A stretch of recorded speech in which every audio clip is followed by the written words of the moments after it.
सभी पारा शिक्षक सहायक अध्यापक साथियों से मेरा विनम्र निवेदन पूर्वक कहना यह है कि झारखंड राज्य में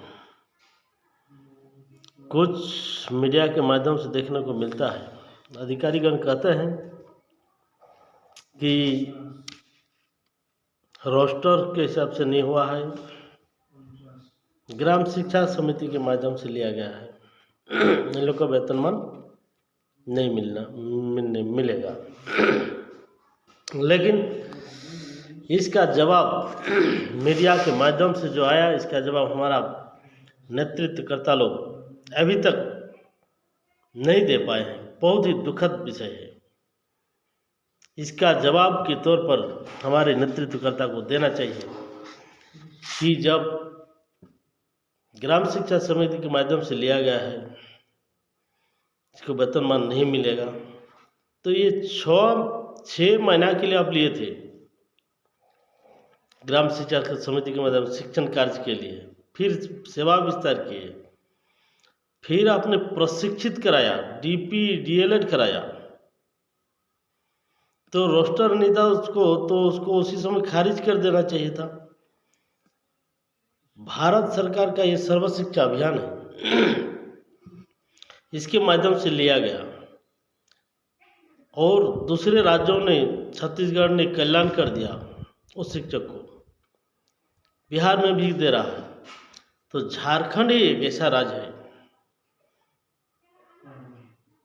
जो कूटनीति से भरा हुआ, इंसान का इंसानियत खत्म है, मानव का मानवता खत्म है।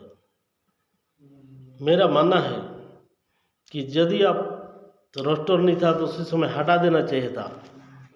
20 साल प्लस सबका सेवा ले रहे हैं, फिर आकलन परीक्षा लिए, टेट को सेट किए, फिर भी वही सवाल रोस्टर नहीं है, ग्राम शिक्षा समिति नहीं है, यही सब बात आ रहा है, जबकि ये बहुत बड़े गलत बात है। इसको निजात के लिए ये तो धरती है। बजरंगबली सीरियल में आप देखिएगा कि हनुमान ने, उसका माँ मर गई थी, उसका आत्मा को ब्रह्मांड से लौटा कर लिया और पुनर्जीवित कर दिया। उतना बड़ा फैसला को बदल सकता है। ये तो एक छत के नीचे एक ही साथ सभी लोग, हम लोग जो लाख रुपया वेतन मिलता है वो भी पढ़ा रहे हैं, और उससे ज़्यादा योग्यता हमारे पारा शिक्षक बंधुओं में है। टेट पास है, एमए है, आकलन है, प्रशिक्षित है। मरने से, रिटायर्ड होने से 1 रुपया का प्रावधान नहीं है। बहुत बड़ा दुर्भाग्य की बात है। हमारे ऐसे नेताओं की तलाश कीजिए जो लॉजिकल रूप से सभी जगह बात को बोल सकता है कि ये भी एक इंसान है, इनका भी एक मुक्ति का रास्ता चाहिए। और यदि रोस्टर की बात आती है, ग्राम शिक्षा समिति की बात आती है, तो उनसे सवाल है कि आप किस आधार पर सरकारी टीचर सेवानिवृत्त हो रहे हैं।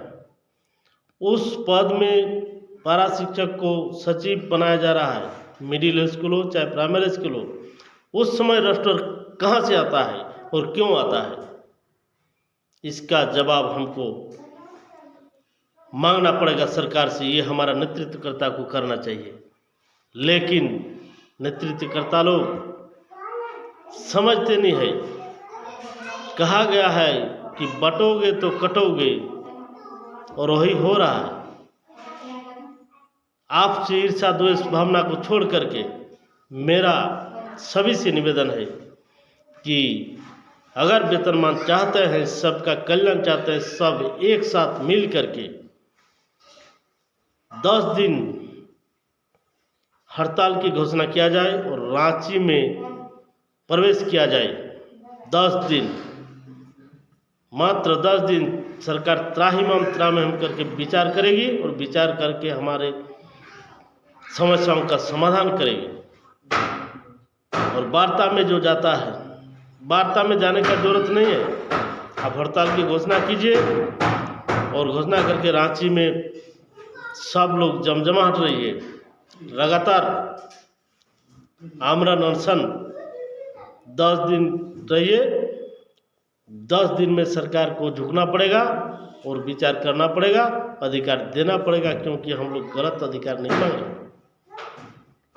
इस विषय को सभी साथियों से मेरा गुजारिश है, निवेदन है कि विचार कीजिए और अभी नहीं तो कभी नहीं मिल करके आंदोलन की घोषणा किया जाए, तभी कल्याण हो सकता है। और समतुल्य मानदेय इस शब्द नहीं होना चाहिए, शब्द हमारा वेतनमान क्यों होना चाहिए, एकमात्र मांग वेतनमान, इसी बात पर फोकस होना चाहिए।